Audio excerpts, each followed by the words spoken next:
simple confrontation between the different opinions, and you can reach a compromise by discussing without taking analytics, without calling analytics into play. This is certainly better because you know, a face-to-face discussion when you can reach the consensus is more participative.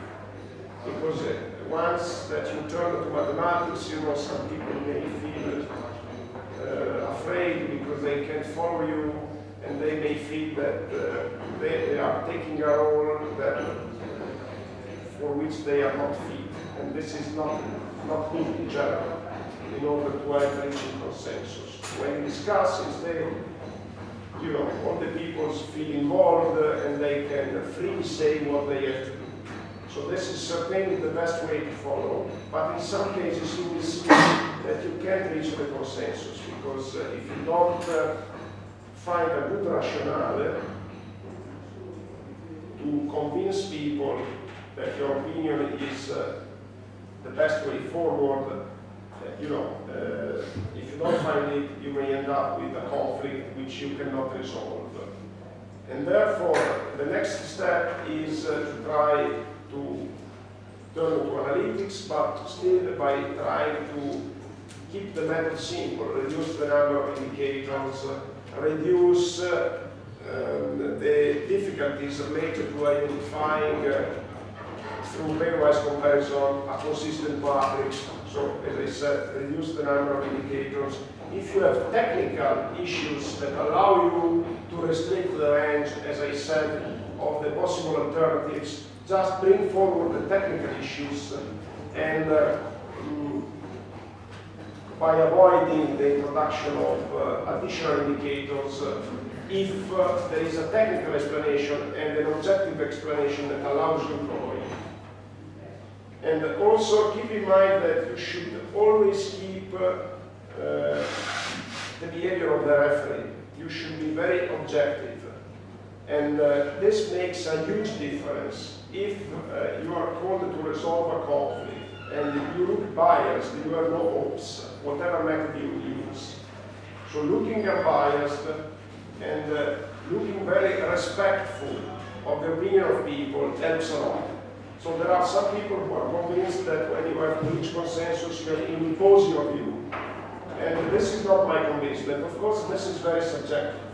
I think that to reach consensus, you have to bring people to see that their view is taken into account. If you impose yours, this, in my opinion, is not the best way forward. You may find other professors who tell you that in the critical issues you need to take a firm position. Yes, the position should be fair, but it should be objective.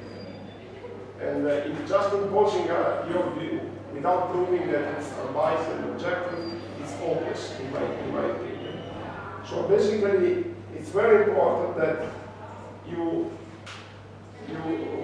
are aware that your role and your attitude is what matters. And then it's important as well that you know the supports for decision theory that you can use.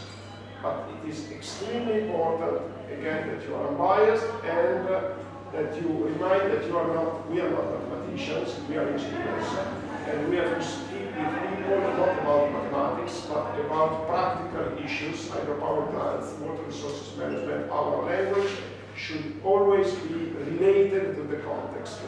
If you just go to mathematics and you speak about consistency, symmetric matrix, antisymmetric, then you lose the control of the discussion.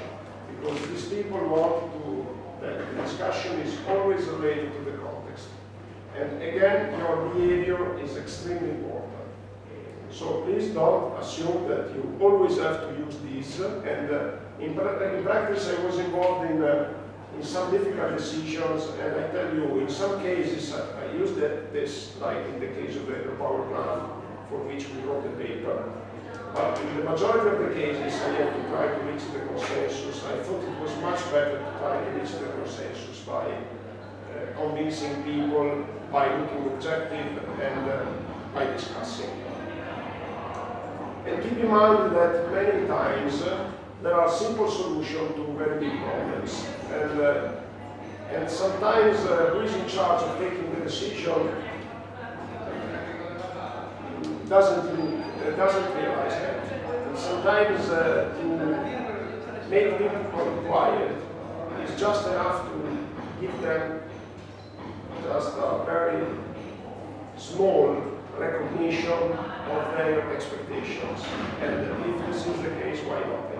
Sometimes people get very angry because they want 10% more vote. And it may be that for you, it's not a problem to give them. So there are some people that just for principle, for the matter of principle, say no. If I think that 10% is not a problem, I don't believe it, even if it's not a big problem to me. My personal view is that when the solution is simple, the matter of principle should take a more priority with respect to the need of managing water in the best possible way.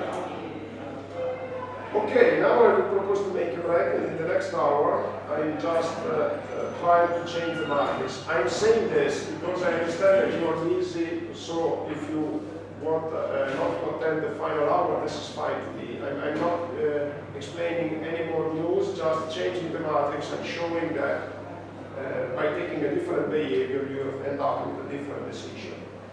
I take a coffee and let's meet again at 11.